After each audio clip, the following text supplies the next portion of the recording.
Good afternoon. It's nice to see you here. My name is Windy. I'm a senior lecturer at Roehampton University. And today I'm here with Savin, my colleague. She's a senior lecturer and a counseling psychologist at Roehampton. And I'm with Patrick as well. He's a former Jehovah's Witness. He's a human rights activist.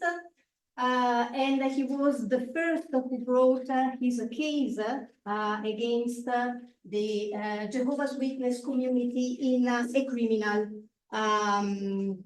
court. So,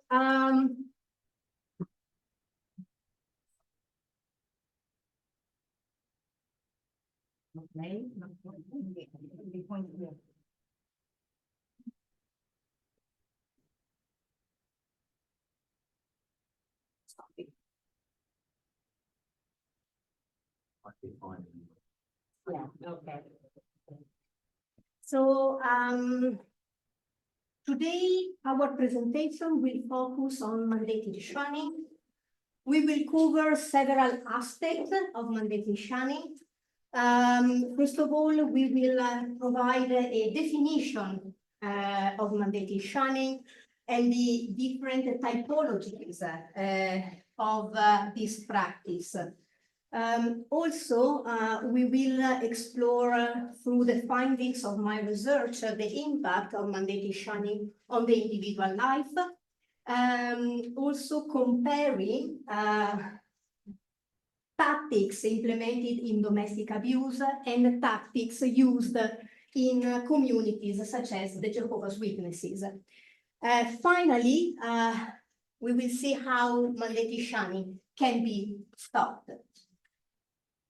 So it is interesting to know that shunning is one of the oldest sanctions adopted as a reaction to a behavior which doesn't or which goes against the status quo of a community. Its roots are in the ancient Greece, where it was implemented not really as a tool to punish the individual for misconduct. Rather, it was a measure to maintain the status quo by peaceful popular vote. And it was a form of regulated exile. And the maximum duration of this strategy to maintain the status quo was 10 years. Then the individual could return to the community. So the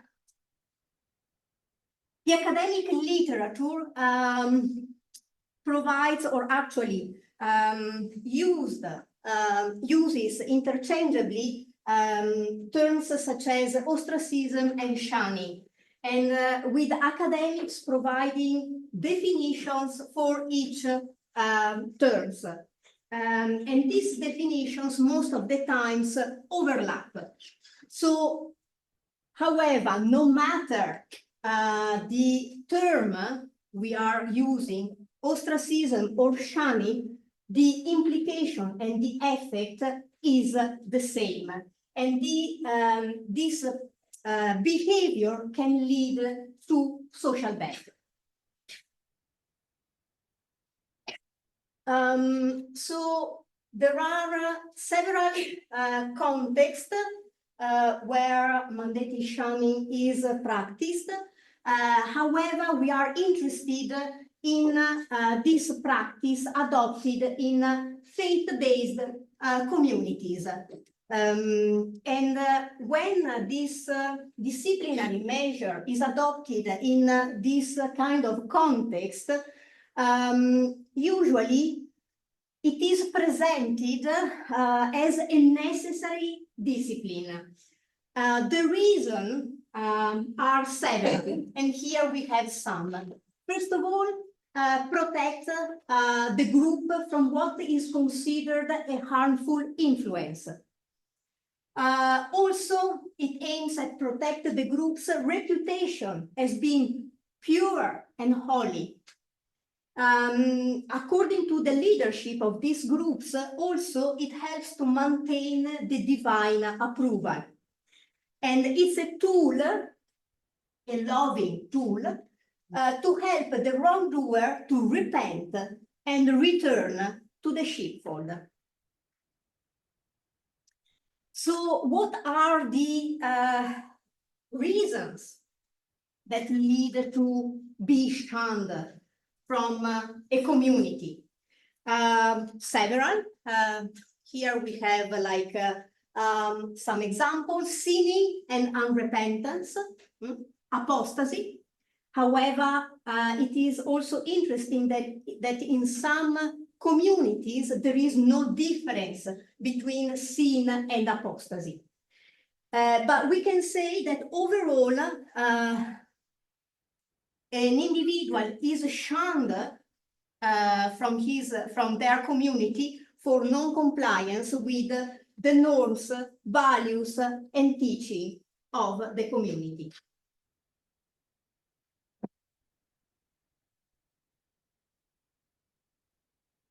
In the next 3 slides, I'm going to very briefly touch on some elements of the typology of mandated shunning. First, starting from the victims, in terms of who can be a victim of mandated shunning, unfortunately, mandated shunning does not discriminate. Anyone who is in a community where that practice takes place can be a victim, including the most vulnerable, that is children and the elderly, which means that they could be cut off from any needed support. Even if you have not done something that might be considered as apostasy or something that is sinful, you could still be shunned simply by refusing to shun somebody.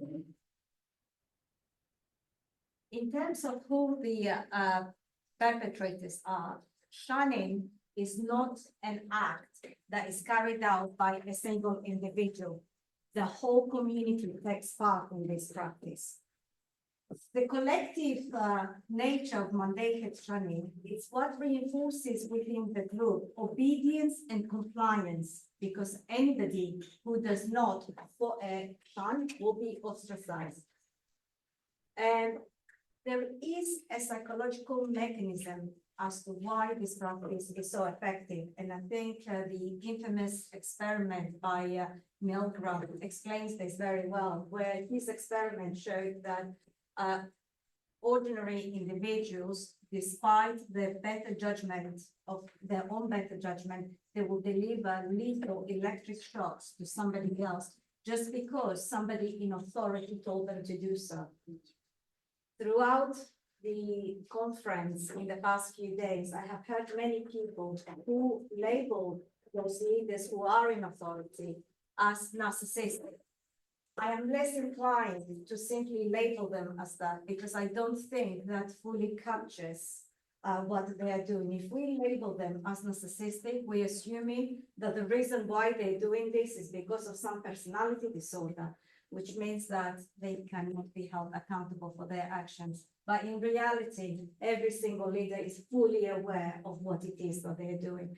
And the full intention of that is to have power and control over every single member of that community.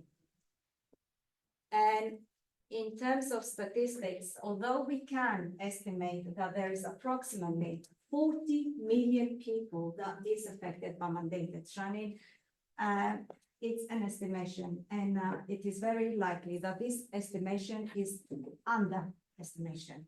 There are multiple reasons why we cannot have accurate figures. First of all, there is not a legal definition of mandated shunning. Secondly, there is not any means of people reporting this phenomenon. Professionals are not aware of it. I know many people who have left high controlling groups do go to seek mental health support, and therapists often are left clueless about their experiences.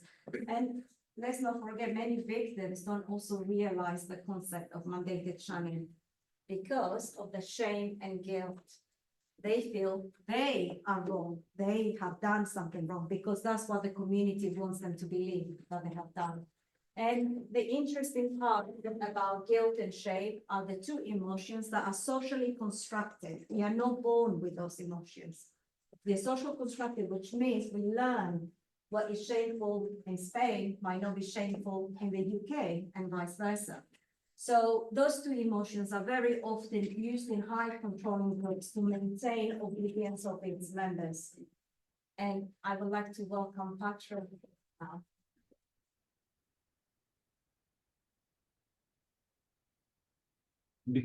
I become a bit older than on the picture, because that picture has been taken in 2021 when we won the court case against the shunning practice of Jehovah's Witnesses, and you can see that I was satisfied.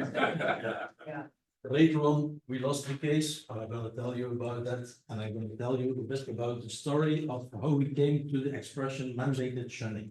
So that is the whole deal, because for most of you, shunning was the word, but now we are extending it to stop mandated shunning. So we stepped into an organization with the objective to unite people, victims, survivors of cultic organizations with cultic characteristics. Jehovah's Witnesses are one of those, but we aim to include exclusive Bapir-Tardy, Amish, name them. If they practice mandated shunning, then we will unite them and show how harmful, how damaging the practice is, and how it is not only damaging the ex-members, but also the family members and the friends inside the organization, who very often got a depression because of they missed their disfellowship children. So we see that lots of those people leaving an organization with cultic characteristics deploy themselves as practitioners, psychologists, therapists, artists, some become lawyers. Yeah, you see that everybody wants to do something, and some have really smart ideas. And my idea was, let's unite them, because some were very, very smart. For instance, we had a court case in Belgium against the shunning practice and against Jehovah's Witnesses, of course. But what we saw in Oslo was a young Frode Nielsen focused on the fact that even minors, baptized minors, could be the victim of mandated shunning, and everybody was immediately very sensitive for that element. So we believe that it is important to unite all those ideas and make it available for everybody who wants to do something and to increase, to make the world better. Let it say like this. Yeah. So the objectives of mandated shunning, who is a part of the Open Minds Foundation, and that became a part of the Open Minds Foundation because in the very beginning of Stop Mandated Shunning, it was who is behind it, who is taking care of the money, if there is money collected to do something. So of course we need an organization like a non-profit organization. So the Open Minds Foundation was already existing. I'm a board member of the Open Minds Foundation. I'm going to tell you how later on the Open Minds Foundation adopted the idea of stopmandatedshunning.org.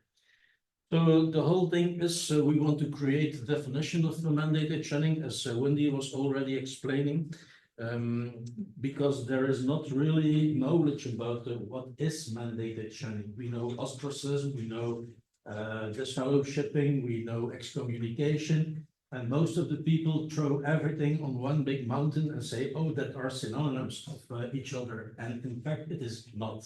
You will see the difference later on. So everyone who wants to do something can perform in the organization of shunning is a crime. Stop mandated shunning. We want to show that the mandated shunning, in fact, is a crime, and the laws needs to be changed to make it punishable and stop it. So the ethical rules that we are based on in our action is in fact two things. This is first human rights. We believe that the mandated shunning is a violation of human rights and several human rights. We will later on go deeper in. Wendy and Savin will do that. And the next thing is the children's rights. So you see that there is even a parent alienation. We'll later on hear the story of Adis from Iceland, who will tell how she was a victim of mandated shunning on a very young age. But in several options, you see that the rights of the child are violated by mandated shunning. So those two things are the most important. So we do not refer to the Bible or to the Quran as the highest standard. For us, the highest standard is this moment, human rights, children's rights. So mandated shunning and the Declaration of Human Rights and the Rights of the Child, you can mention very, very much of examples of how people are influenced, damaged, hurt by the shunning that is created by organizations like Jehovah's Witnesses, cultic organizations who practice mandated shunning, who punish those who are not obeying to the rule to shun those who left the organization. So a little bit of the story of mandated shunning. It all started in 2010 when I left the Organization of Jehovah's Witnesses.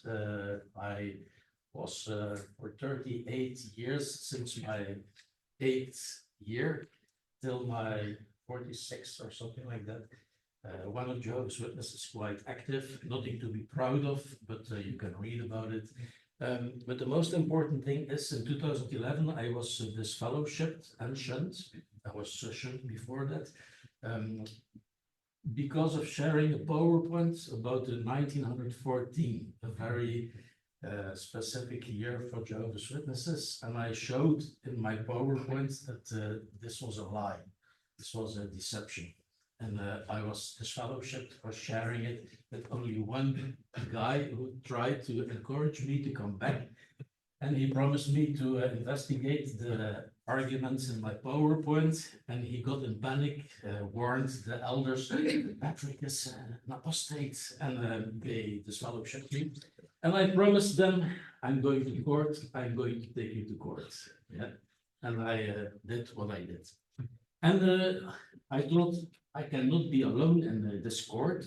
I need others. This is, influencing so many people. So who is willing to come with me? Who? Nobody. Nobody. You can believe it or not, but most of ex-JW said, Patrick, you're fighting against God's organization.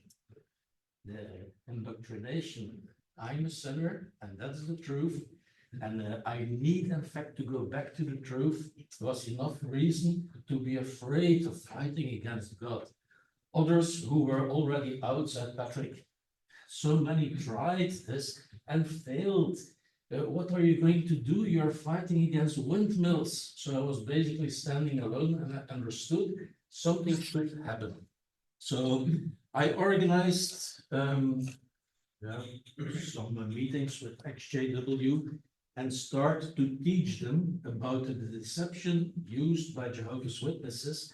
And more people started to say, Patrick, thank you. Now I understand, after being out for 30 years, that I was in a cult. And I said, okay, if you understand, do you see how they harmed you, they damaged you? And they said, yes, what are we going to do about it? And I said, well, tell your story, and then go to court with me. And I went to court, but not without having seen Jacques Lejeune. Because Jacques Lejeune started in 2006, before I left Jehovah's Witnesses, a court case about the shunning policy of Jehovah's Witnesses against him. He is a professional bookkeeper, and he became a Jehovah's Witness later on in his life. And at a certain moment, the ministerial servant who was responsible for the bookkeeping was a disfellowship because of theft of the money in the congregation. Yeah. And he rang the bell of Jacques, and he said, Jacques, I'm innocent. I didn't steal, but I cannot explain it. I'm a simple man. I just fill out the numbers, but I cannot explain why this money is disappeared and where it is. And you can help me. You're a bookkeeper. So Jacques dived into the bookkeeping of the congregation and found out that it was one of the elders that stole the money. Yeah. So Jacques went back to the elders and he said, well, this person approached me, I made an investigation, and I know where the money is. And yeah, the elder who stole the money said, oh, you had contact with the disfellowshipped one, then we have to disfellowship you as well. So he got disfellowshipped just by that sole contact he had with the falsely accused ministerial servant who was disfellowshipped. So he went to court in 2006, and very remarkable. He got to a civil court, which was a mistake later on. Then he made some success in the court because the court recognized in the decision that the shunning is a kind of a hate crime and is a kind of discrimination crime, and more, it is a crime against the laws for inciting to hate and inciting discrimination. So that was a whole package that in most countries is a criminal thing. Inciting hate, inciting discrimination should be punished in most of the countries. So you think he will have success, but he didn't because he was completely alone. And Jehovah's Witnesses said, oh, but that's an isolated case, and this is not representative for who we are. This is just one case. So he asked, who will join me? And literally nobody joined him. Yeah, because the same thing as what I experienced in 2011, they were afraid to fight against God. So the trial finally deadlocked.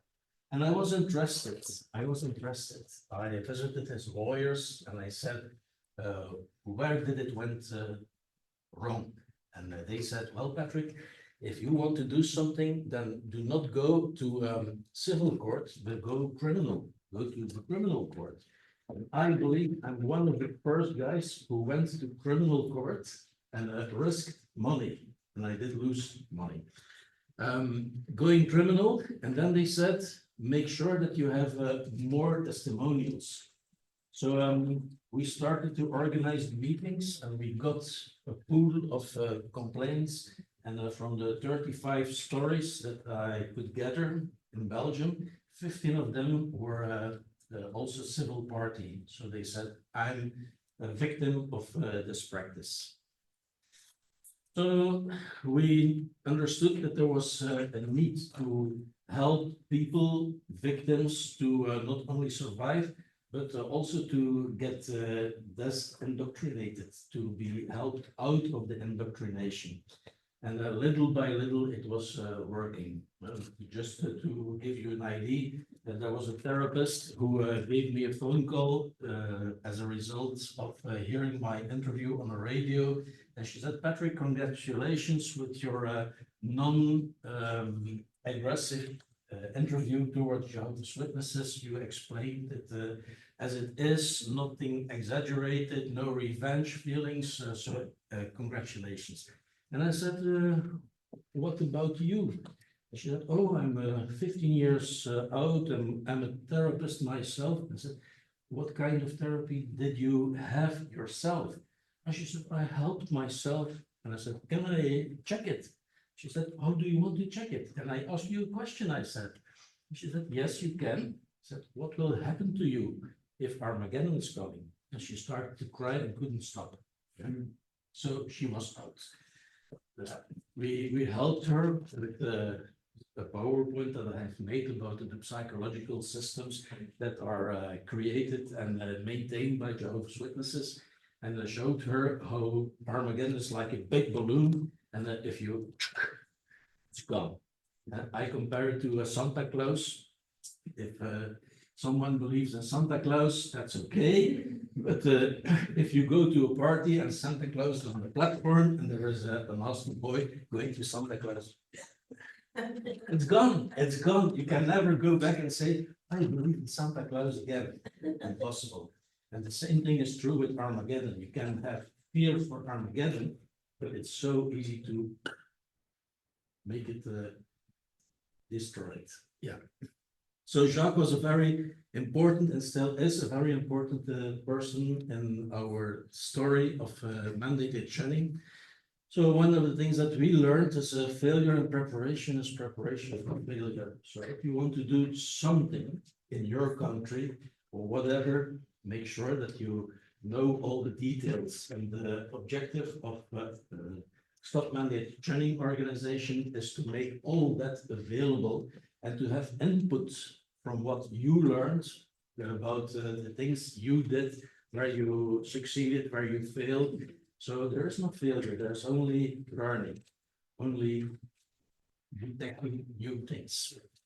So shunning versus excommunication, I've said in my explanation to the court that just imagine you have a school. The school have school rules, which every student has to obey.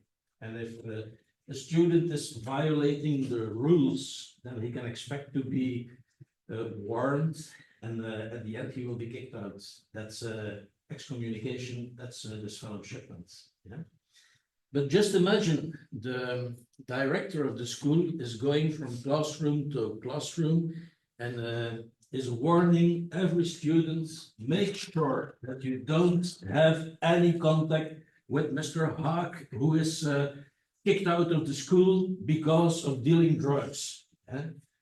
Because if you do, and we got you as a contact of Mr. Haeck, then we see that you have an SMS, you have a short message sent, you have drank a pint with him, or you were at the football team together, or you were on the festival together, then you will kicked out from the school as well. How long would it take before that school director would be before court? You see what the difference there is between excommunicating, disfellowshipping, kick out someone from an organization, and mandated shunning. So mandated shunning is going a huge step further on. So shunning as a treatment can be applied as a personal right. Just imagine Mr. Haeck was dealing drugs to the little club who's sitting here. And his parents said, you know what damage he caused? I will never talk again with him. But that's a personal right. You can shun someone. If I stole Robert's car, yeah, Robert has the right to say, Patrick, I've dealt with you once and you stole my car and it's gone. So shunning is a personal right, but mandated shunning is going a lot further on. So no organization with ethical values will put shunning as a mandatory thing.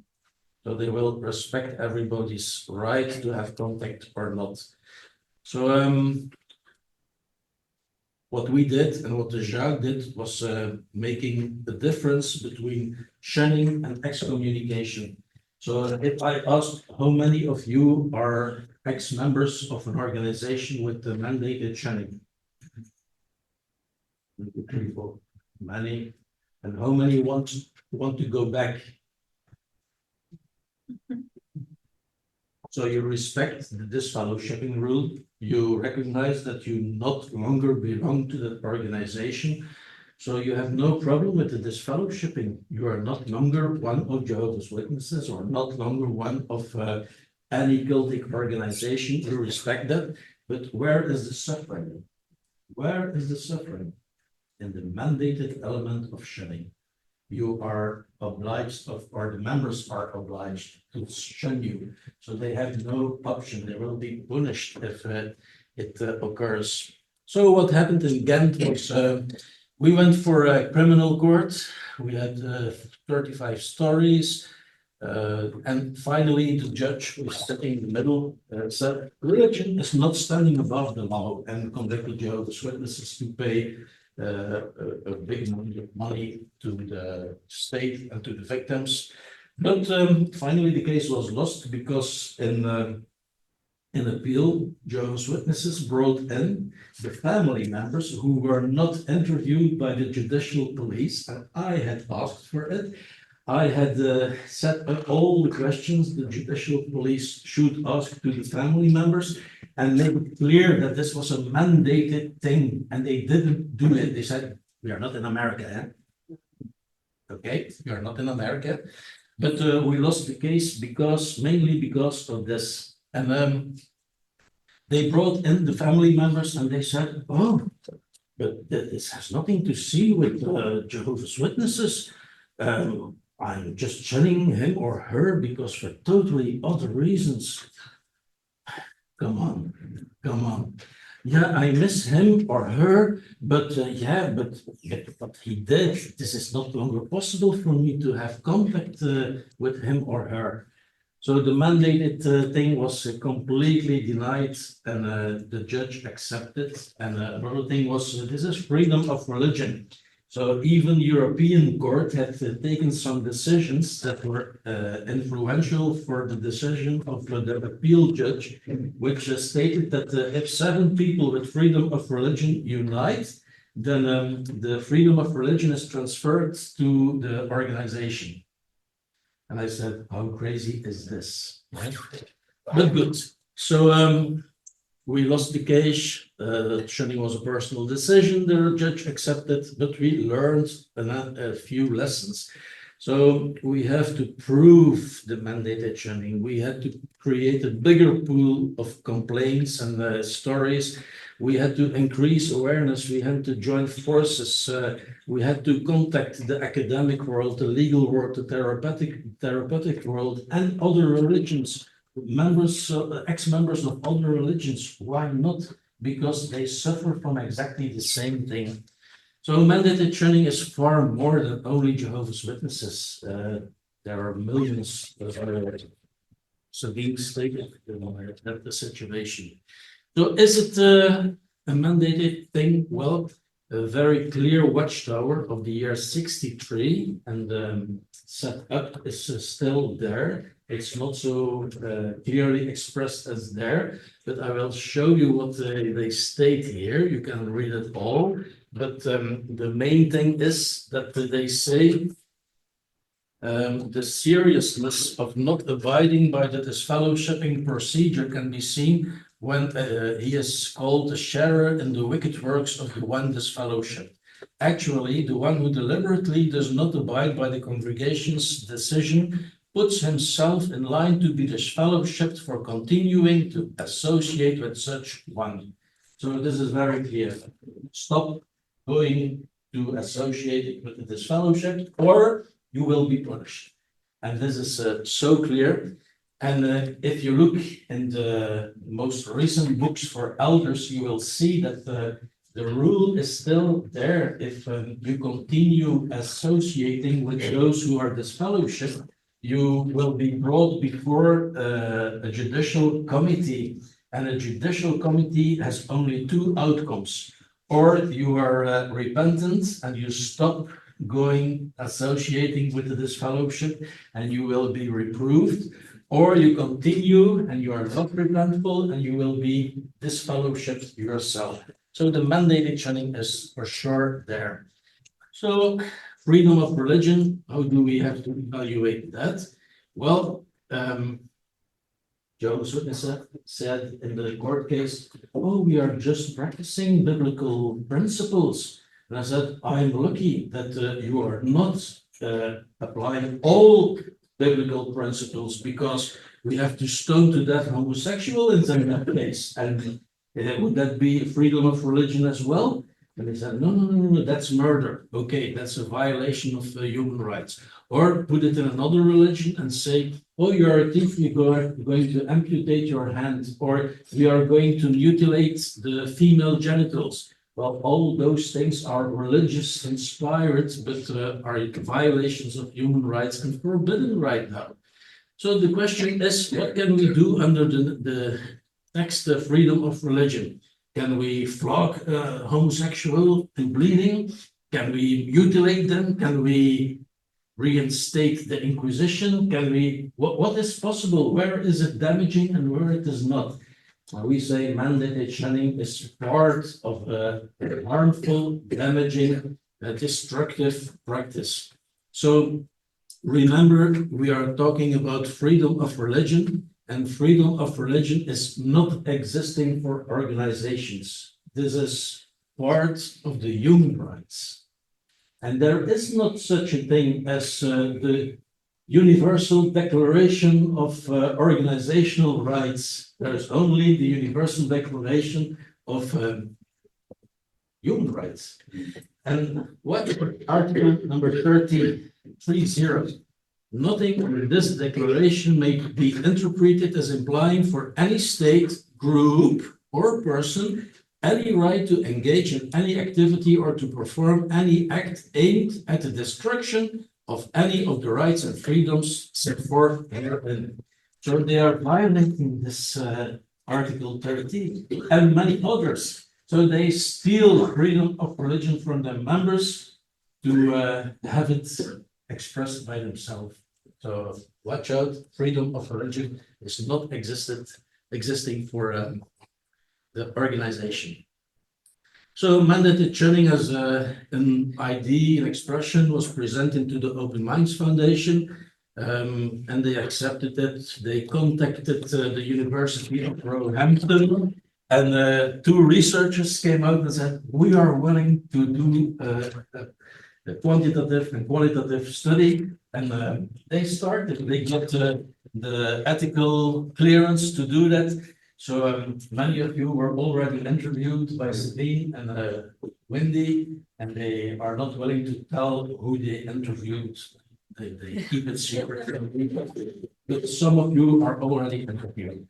So we already had some successes with the people who did something similar. And because I'm not the only one, I'm not the inventor of mandated shunning, but we see a study in the University of Zurich published recently about the damage that is caused by the shunning practices of Jehovah's Witnesses. They interviewed, I think, about over 400 people.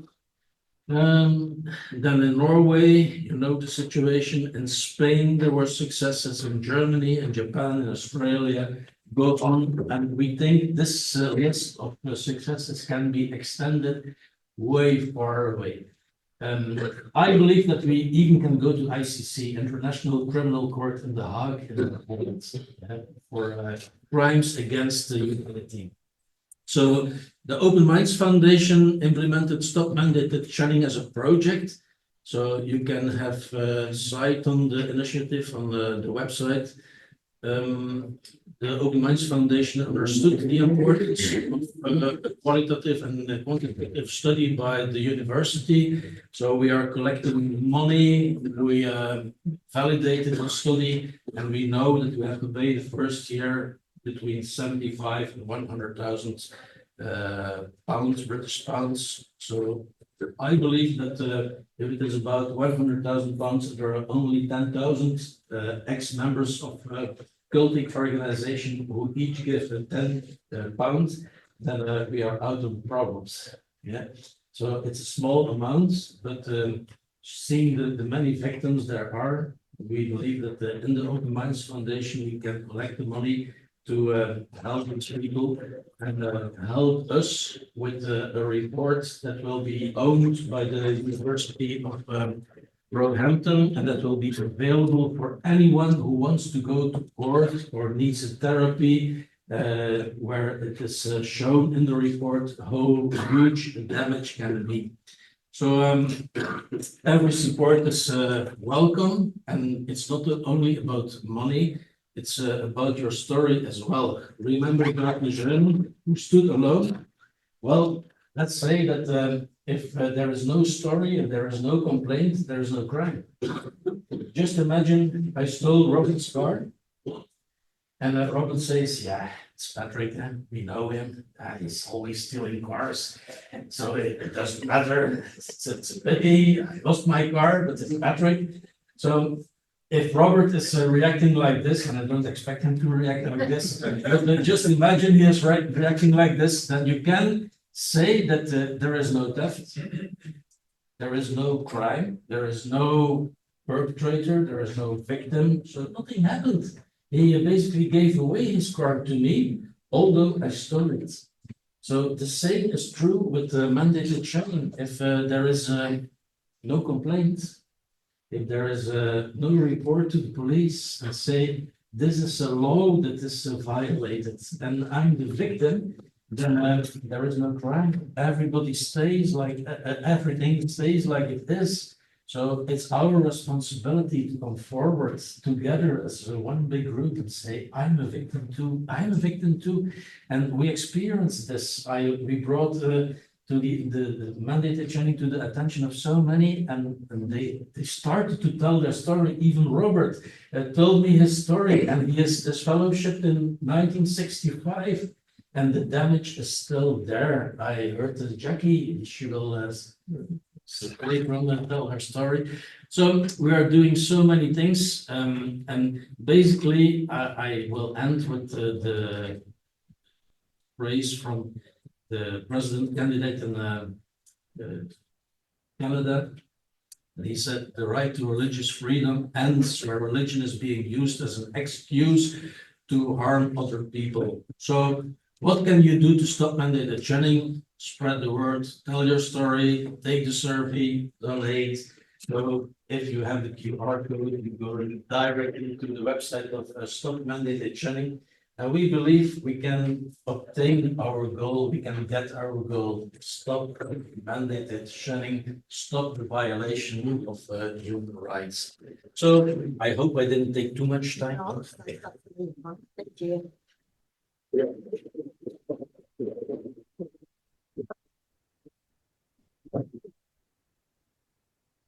The violation of human rights doesn't start at the mandated shunning. It actually starts way before. Because there are coercive and controlling tactics that aid members in staying within the group. And once those controlling and coercive tactics fails, that's when the individual gets shunned. It wasn't very long ago till I think in some countries, people still ask, if we look at victims of domestic abuse, you will understand why I'm making this comparison in a moment. Why do the victims, after being beaten, ending up in hospital, as soon as they recover, they return back to the perpetrators? So the question was always, if it's so bad, why does she go back? What we have come to realize is that the reason why they go back is because of the coercive and controlling tactics that are used. And often we measure abuse based on how severe it is physically, and then not recognizing the mental, the psychological, and the coercive and the controlling tactics that are used in keeping the victim within an abusive environment. Within the Jehovah's Witnesses, an individual once joined, and sorry, I need to emphasize that in the following slides, I am making direct comparison between the coercive and controlling tactics that are used in domestic abuse with that of Jehovah's Witnesses, because our article, the findings were based on individuals that had been shunned from the Jehovah's Witnesses. But the tactics that are used are not just applied to JW. Any high controlling community or any faith-based community where mandated shunning is practiced, the exact same tactics and controlling tactics are implemented. Individuals, through coercive and control, are led to believe that there is a social void outside, which is why in domestic abuse, many people fail to recognize healthy relationship once they leave the abusive one. With JW, they are told to cut off complete ties with the external world. So once they leave, they do not have the social skills to integrate in a community outside. And this is why often many people who leave a high controlling group return. As Stark has put it, and I think this is very important, when we put coercion and control together, we are creating a condition of unfreedom. And how this is done? Well, before I go to how it's done, I want to emphasize that in the UK, they have recognized that repressive and controlling tactics are a part of abusive behaviors within a domestic abusive setting. So somebody can take a partner who's being coercive and controlling to a criminal court. What we argued in our article, that the same should also be done by individuals who come from high controlling groups. The reason for this is because the same exact tactics are used. One of the few tactics I'm going to touch on, first one is surveillance and monitoring. In controlling an abusive, in domestic abusive relationship, a victim's everyday today life is controlled. Their mobile devices are monitored. Sometimes the abuser might turn up unexpectedly at work. There is constant checking of them. In the JW community, the same kind of surveillance takes place, where children might report on their parents to the elders, or parents might report their children to the elders. So they never know who or where, when somebody will be watching and when they will be reported. Information manipulation is another one. In domestic abusive cases, there is what we call gaslighting. So the perpetrator will make the individual doubt their own opinions, their own thoughts, by constantly contradicting what they're saying, or sometimes they might say things like, well, I think you have this wrong. In the JW community, members are discouraged from reading any material that has not been agreed upon by the elders. Humiliation and degradation is another one. In domestic abuse cases, the perpetrator might make insults, insult the victim publicly in front of others, or they might force the victim to perform tasks that might be degrading. In the JW community, individuals who have done, who have not followed one of the rules, there will be a judicial committee where they will be asked personal questions and they have to prove their innocence.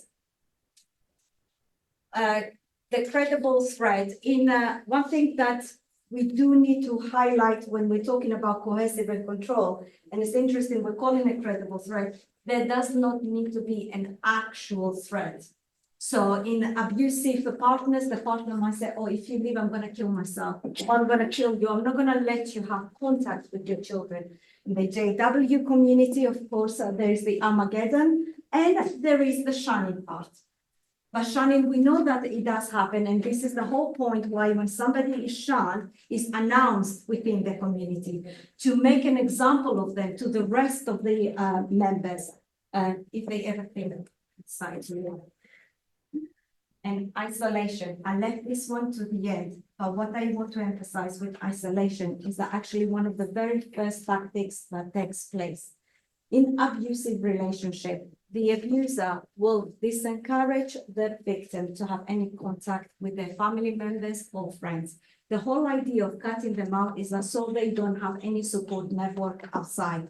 And in the JW community, there are two levels of isolation that takes place. First, as a member, you're not allowed to integrate with anybody outside, with the mainstream,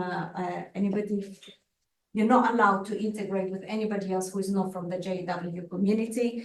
And secondly, if you have done something that they consider to be deviating from the norms of the community, then you are also punished by isolation.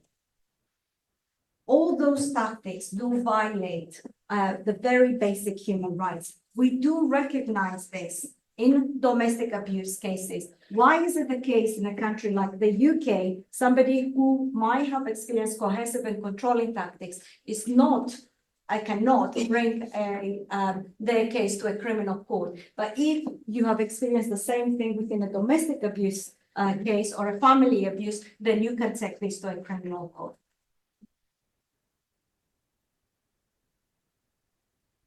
So as in cases of domestic abuse where isolation is adopted to coerce and control the victim, in the same way, mandatory shunning is used by the leadership to promote compliance. How?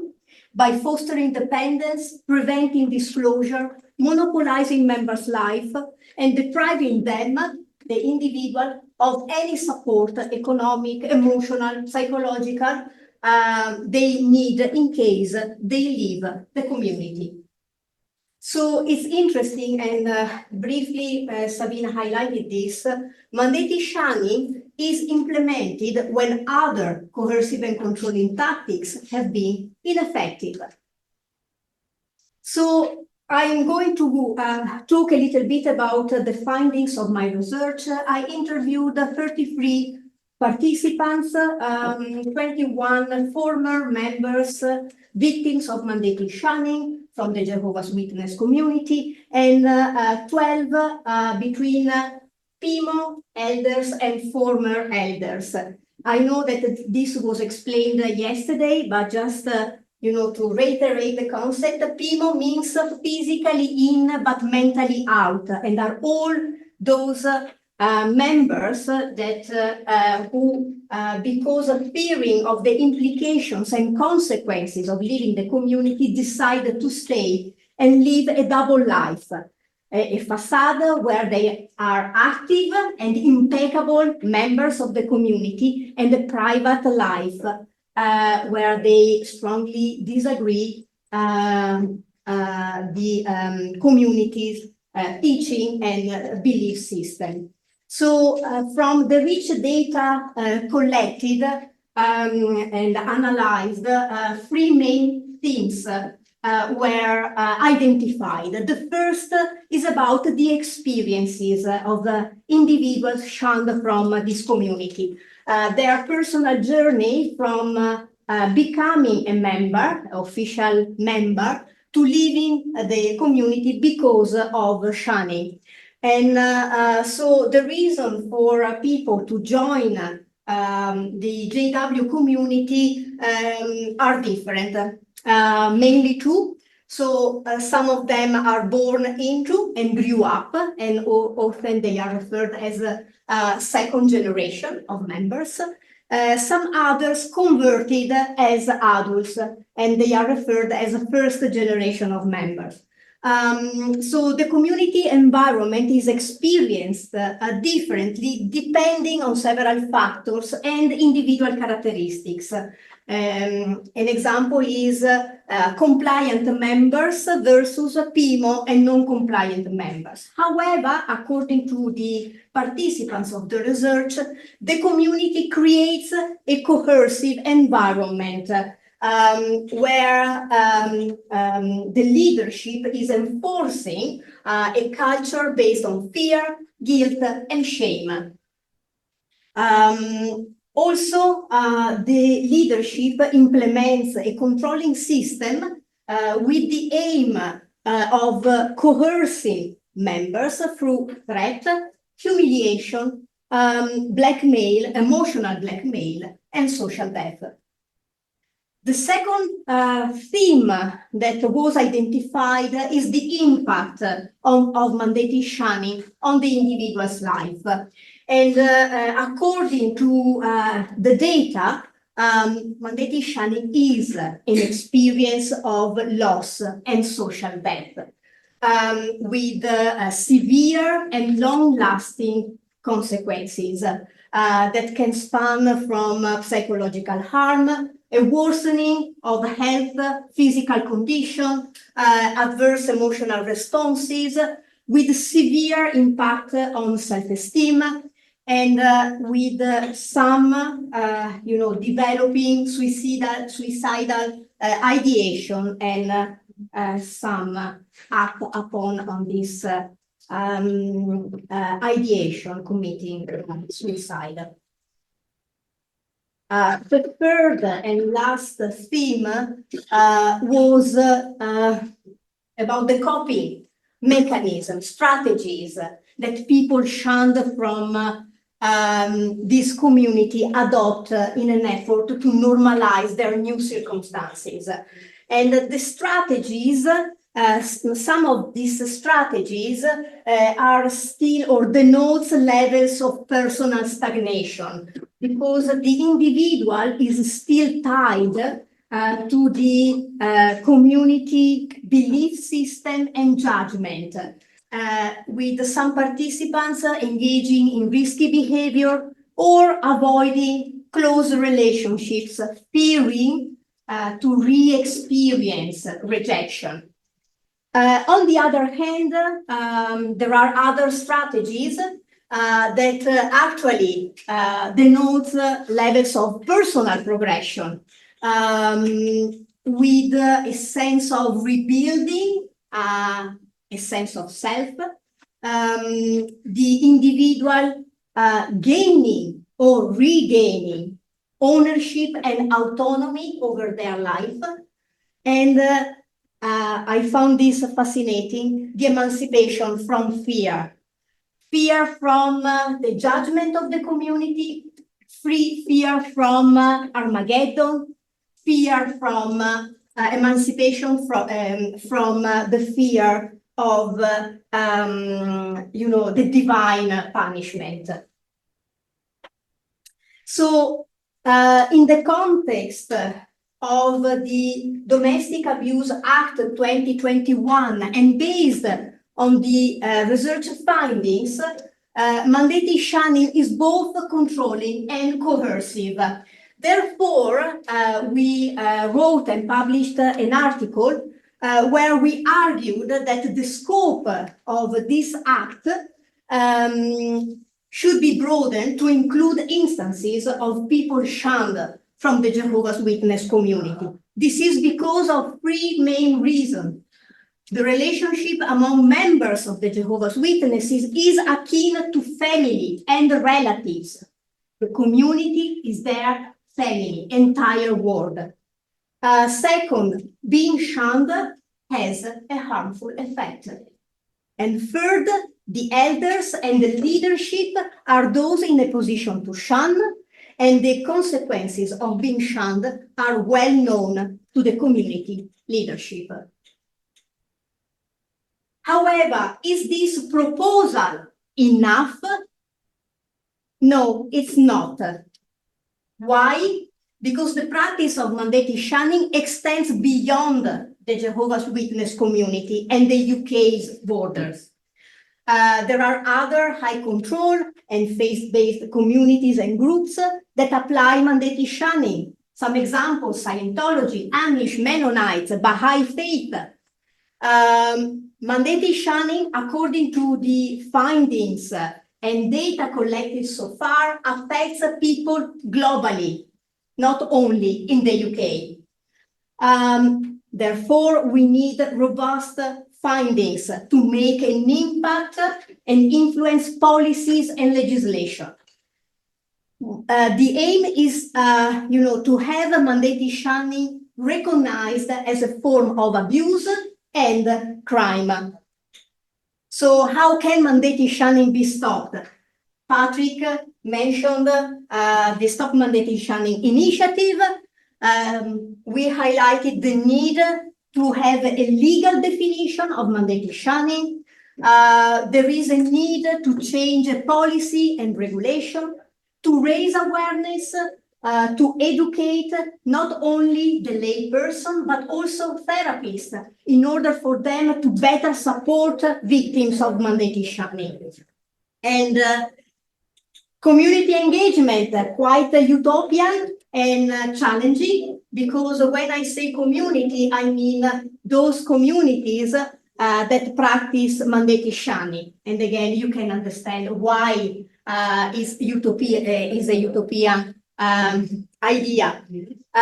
The other thing is that we need more research, we need more data.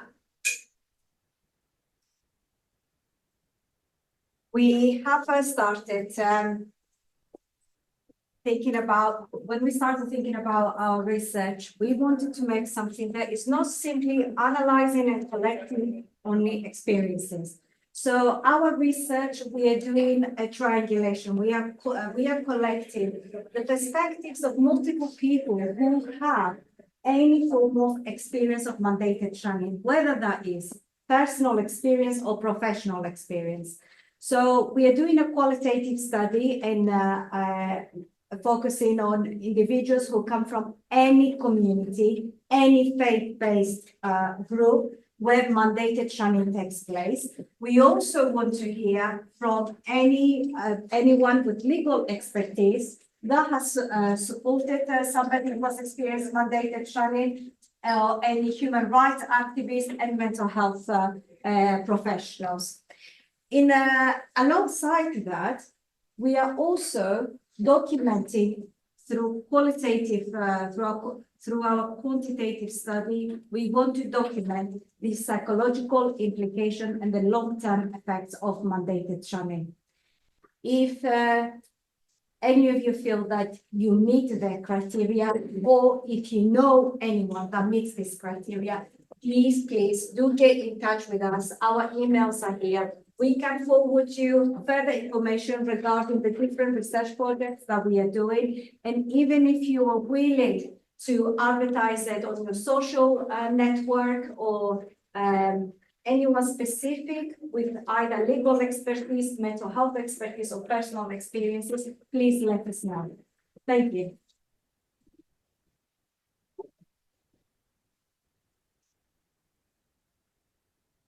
So in case you wouldn't believe that the damage of shunning is realistic, may I ask Jackie to tell how mandated shunning influenced your life? I was 10 years old when my parents became Jehovah's Witnesses. They were very young. They were 32 years old and 30. Both were very vulnerable to becoming Jehovah's Witnesses for various reasons. We came from a very large Italian family, and when we became Jehovah's Witnesses, my father took us away from very, very small. And as you talk about, our world became only Jehovah's Witnesses. There was no outside contact at all. Further to that, of course, those of you who have been raised in Jehovah's Witnesses within organizations know, growing up, you're not allowed to make friends. You have, normal childhood with people in high school, so on and so forth, even in the neighborhood. So social impacts of just being in a group kind of prepared us for the damage of shunning. So there was really a lack of social skill because of being so isolated. I went to fellowship for the first time when I was 19 years old. For the first time when I was 19 years old, and made to move out of my home. My father made me leave our home, and I just graduated high school, so I wasn't working. I didn't have any money. My boyfriend at the time, he was a third fellow Jehovah's Witnesses, who got this fellowship. We just started living together because we were both disfellowship at the same time. We ended up getting married and having 2 kids. But it was really hard because it didn't just impact me. My mother was devastated. She remains a Jehovah's Witness to this day, continues to shun me. One of my siblings has been disfellowshipped 3 times in his life.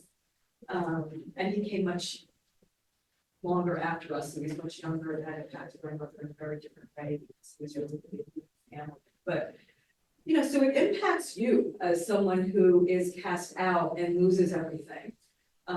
When I was disfellowshipped, full time, I could have had a very large support system around me because I had 2 big Italian families on both sides, but I didn't know them anymore. I had not seen them since I was 10 years old. I didn't know where they were, moved away, who had been deceased, and they didn't know me anymore. They remembered me when I was a child.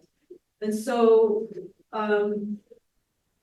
it affected them. They lost us, we lost them. My mother was devastated, but my father was always an elder, so he kind of towed the line and made sure that we held the line.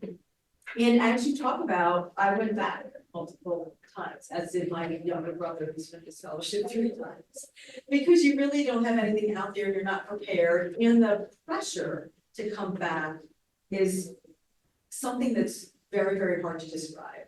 From a logical point of view, it's like, why would you ever go back? But it's just something that you're ingrained and expected to do, and so you always work toward that, because the shame and the self-esteem about being kicked out is I'm a terrible person, and the gaslighting comes in. And this is part of the damage too. It's not just emotional damage, but there's a lot of psychological damage. To me, the most damaging gaslighting part is that the victim, the person being disfellowshipped or shunned, becomes the perpetrator. Look what you were doing to us. And this is a lot of the dynamic that I would have between my mother and me. I'm the oldest of 4, and my mother was young when she had me, so we could have been close. And it was a weird relationship, but why are you doing this to me? Why are you doing this? Your father is devastated. I'm devastated. Why are you doing it?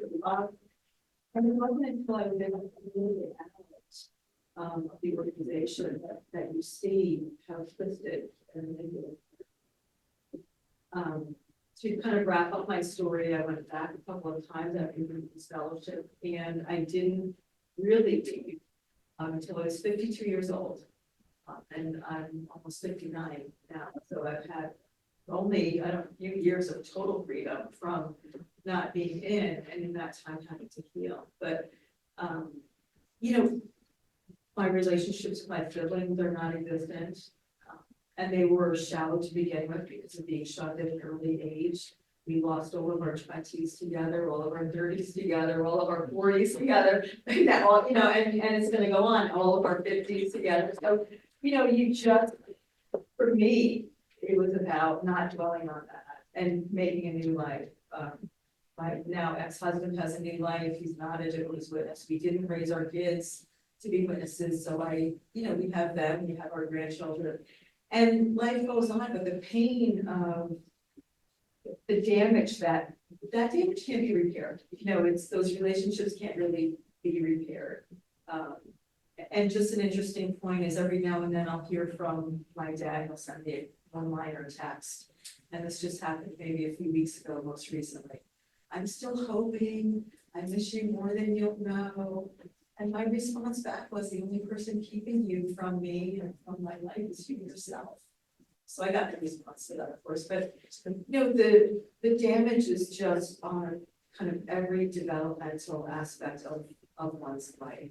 And I believe that even though sometimes families can come back together after shunning, let's say if my family were to leave Jehovah's Witnesses, that damage has been done. Sometimes you just can't create a meaningful relationship out of one that has been estranged and harmed and neglected for so long.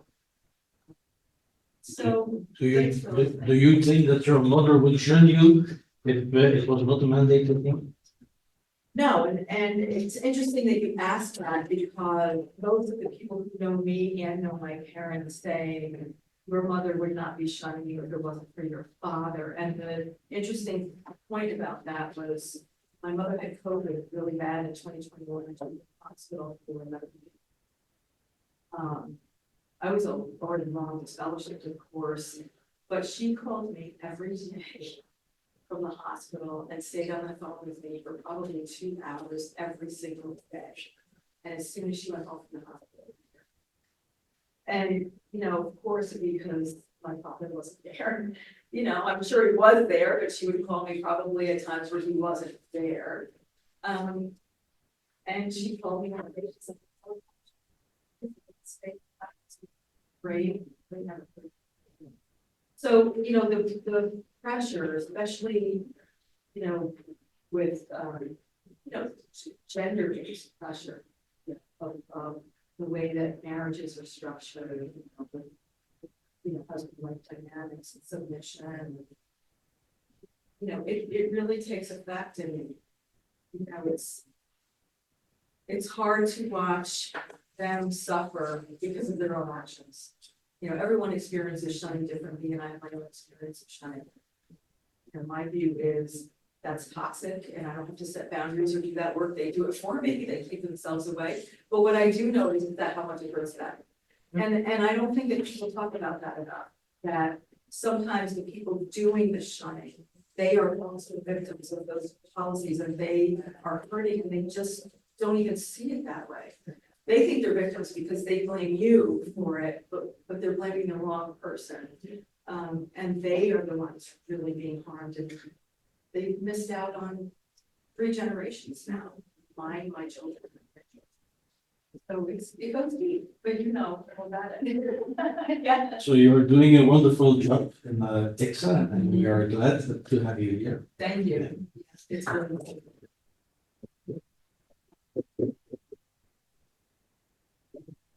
Ladies, coming from Iceland, can you tell me and the audience how harmful it is for a child to experience mandated shunning and how it works in the direction of parental alienation?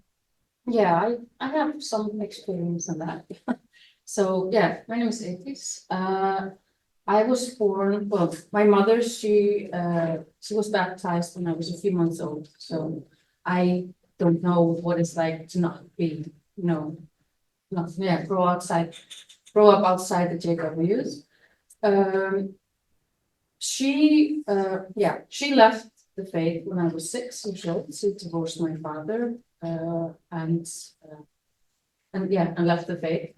So when I was 6, like, my whole world was the JWs, and I remember, like, I first moved out with her, and it was a very frightening thing to do because we were out in the world, everybody's mean there, like I have to protect myself from all these evil people, and suddenly my mother is one of them.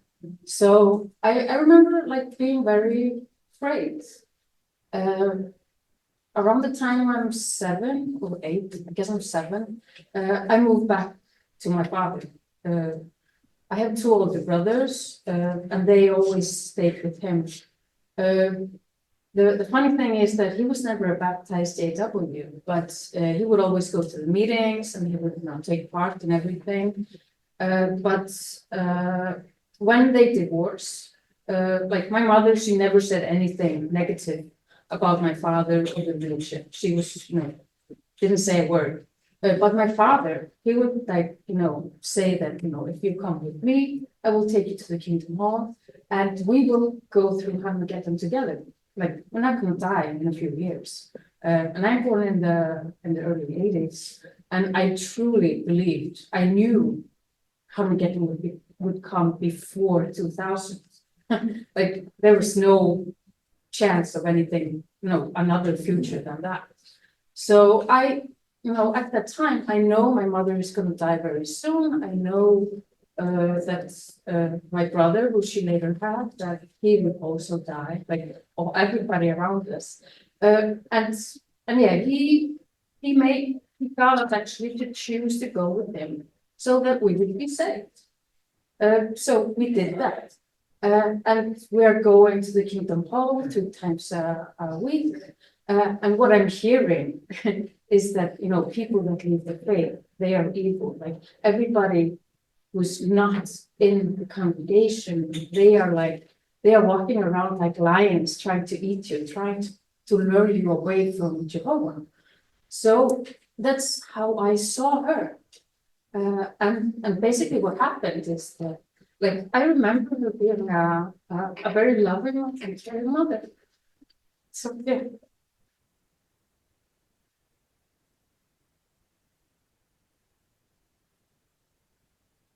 But like at this time, it was extremely traumatic for me for her to leave the faith.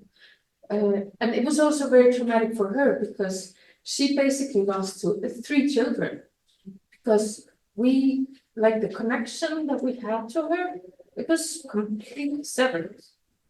And what I've come to understand today is that we all experienced relational trauma. And it's affected us in many different ways. My oldest brother, he's still a JW. I haven't heard from him in a few years. My second brother, he's been more high than sober since he was 18. And I have never I haven't had the feeling of having a mother since I was 6. Because she was something that was evil, which my mind at the time couldn't comprehend. So it's a very traumatic thing for a child to go through. And what I've also realized for her, for example, that this trauma that she went through, being shunned by her own children and by her, also all her friends. Like I remember, when I was 6 years old, I was walking through the town and I was with her, and her best friend comes and she's walking in the other direction. And her best friend, she just looks like this, and then she walks as if we're not there.